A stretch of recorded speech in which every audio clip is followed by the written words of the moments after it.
Problema mo ba ang paggastos na hindi mapigilan, lalo na tuwing buwan ng Disyembre? Kung nararanasan mo to, ako ang bahala sa'yo. So, mga kapatid, simple lamang ang inyong gagawin. Kumuha ng pentel pen at isulat ang simbolo na ito. Okay? So, susundan lamang. Kung kayo ay kaliwete, kung kayo ay kanan, wala pong problema kahit saan ilagay. So, ito ay para siya bang isang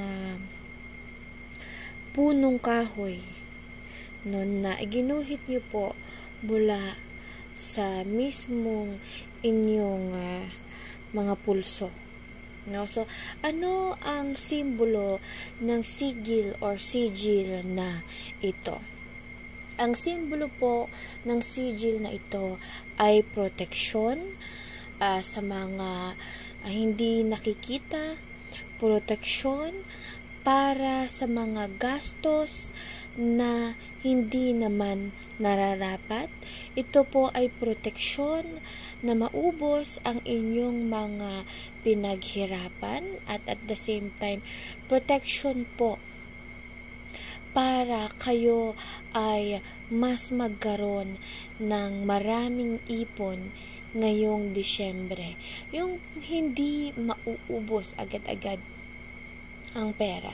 So, simple lang po yan. Kaya nyo pong gawin kahit anong araw.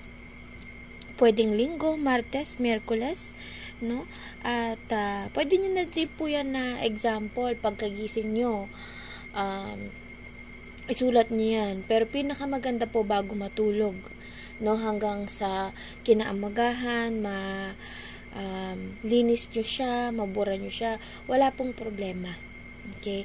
So, perfect po yan pagkagising o kaya po bago matulog. So, ang next na step naman natin ay ang dahon ng laurel, buo, name, date of birth, at same po na simbolo, no? At kung kayo ay mayroon ng ganito, ito po ay napaka-importante sa mga ganitong pag-oorasyon. No? Sisindihan lang po ito hanggang sa maging abo at dito nyo po ilalagay. So, halimbawa po, gawin nyo po ito ng Martes, pwede nyo na pong itapon ng Huwebes, gawin nyo po ng Biyernes, pwede nyo pong itapon ng Sabado. Tapos, pwede nyo pong gawin ng Linggo. Okay, so simpleng-simple lang po yan para po maproteksyonan nyo, no, ang inyong mga ipon at inyong mga bonus na marireceive ngayong buwan ng Disyembre nang hindi po siya basta-basta maubos. Okay? At kung subok nyo na po ang aking reading na talaga namang legit, i-extend na ang ating subscription, no? Dahil ang video na ito ay para lang sa ating mga subscribers. Maraming salamat mga kapatid. Kung hindi nyo pa po hindi pa po kayo nagkakaroon ng ganito, i-click lamang po ang yellow basket, nandyan po yan sa baba po na ating subscription link. Okay? Maraming salamat mga kapatid. Okay? Isasarado lang po na ganyan. Simple lang, di ba? At naway marami kayong maitabing pera at maipon ngayong buwan ng Disyembre para magamit nyo sa susunod na taon. Maraming salamat.